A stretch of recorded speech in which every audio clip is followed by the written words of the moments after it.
Senator Joe Manchin has been under fire from Democrats for his opposition to the For the People Voting Rights Act. However, Manchin had stood firm in his opposition to the legislation due to its lack of bipartisan support. While political experts have noted that Republicans will block the For the People Act by deploying the filibuster no matter the terms, Manchin attempted to offer compromises, which Mitch McConnell and other Republicans immediately rejected. Last week, Manchin's voting rights compromises garnered support from Stacey Abrams, and now President Obama has voiced his support for Manchin's efforts.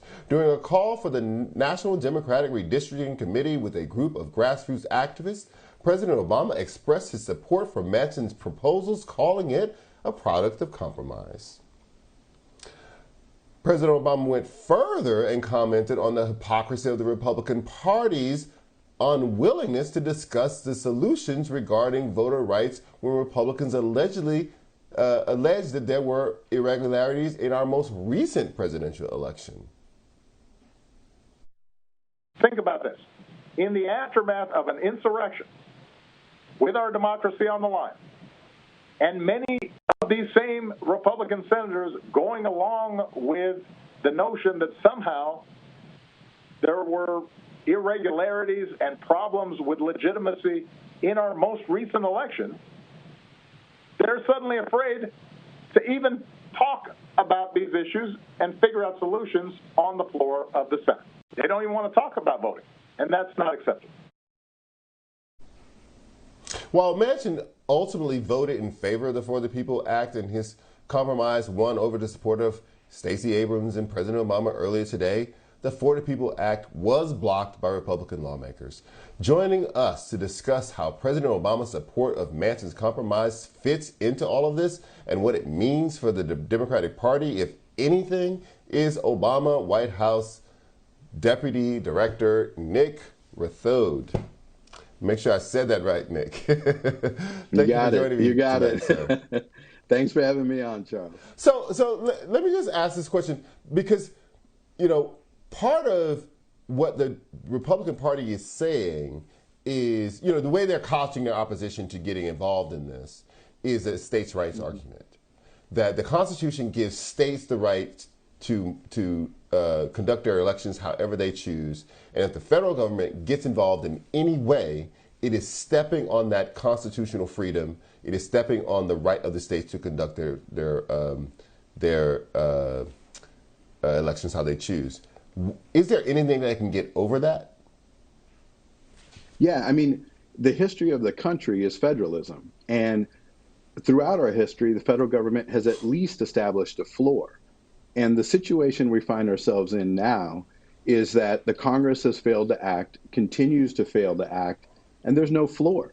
So you see right now, there's nearly 400 voter suppression bills that have been introduced across the country. 400, because, again, Congress has failed to act and establish this floor. So, yeah, we have floors on all kinds of different pieces of public policy that the states then can go up from. But we at least have a baseline. That's what the federal government is. That's why we have the United States of America. It's not United or just individual states of America. It's United States of America. And that's what our Congress has not been, considering or thinking about. And that's what Republicans failed to understand in this current environment. So that's the current situation. So Schumer got some pushback today when he was kind of railing against what the Republicans had done and pointed out that kind of racists had to use the filibuster for a very long time to oppose civil rights legislation, and then basically that the Republicans and the majority leader were falling in line with him. So some people say, okay, he basically called the man racist. That's not fair. But, I'm not sure that that's not fair because that very same states' right argument was used to argue against the Civil Rights Bill and against the Voting Rights Bill and against what became known as the Fair Housing Bill. The states should be able to do it as they please, even when they are oppressing people. That is the state's business. So is it fair to put the modern Republican Party and their opposition to this bill pretty much in the same camp as the people who opposed those previous civil rights bills? Yes. I mean, this is, again, the states' rights has always been this sort of dog whistle to just basically say it's up to the states, and we don't need, we don't need to tell the states what to do.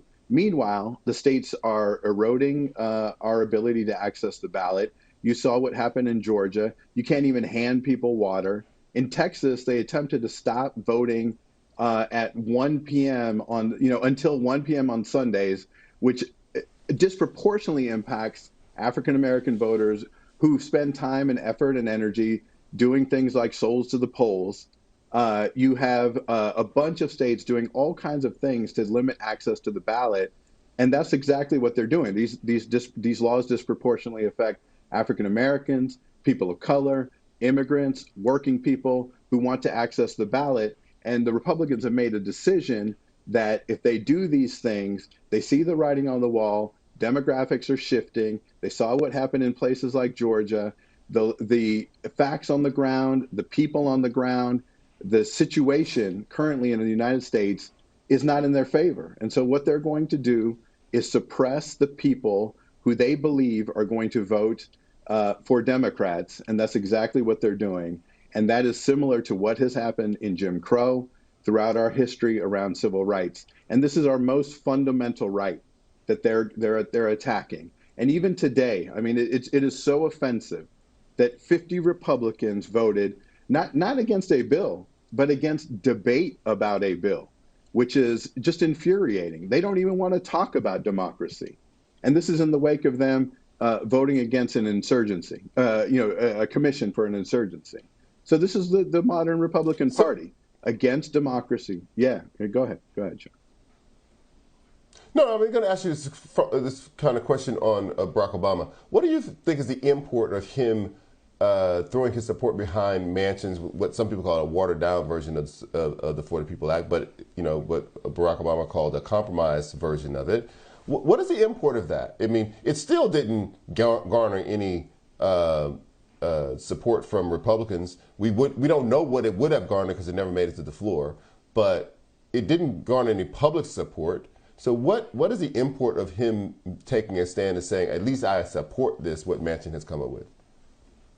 Mm-hmm. Well, I think it's at least, Barack Obama has always been a pragmatist. And I think he saw the writing on the wall with regards to this current bill. He knew it's not going anywhere. And so he wanted, at least I believe, he thought that maybe this version that Joe Manchin introduced would have, would allow it to live another day. And you're seeing, again, the environment is, 400, almost 400 voter suppression bills across the country, a Senate that's non-functional, and perhaps there is a chance to keep this going, because now they can come back, introduce Manchin's bill, and, again, as Ezra, your previous guest said, there's an opportunity now for the public to weigh in, to see what just happened on the Senate floor, where Republicans killed debate on a bill. Now the Democrats can come back, introduce a bill that has at least a chance for some level of compromise that they can maybe move forward. So I think that's where there's head at. That's where Stacey Abrams' head's at. I think that's where the president's head will be at as well. Nick, thank you so much for joining me tonight. I really appreciate it, sir. Yeah, thank you for having me on.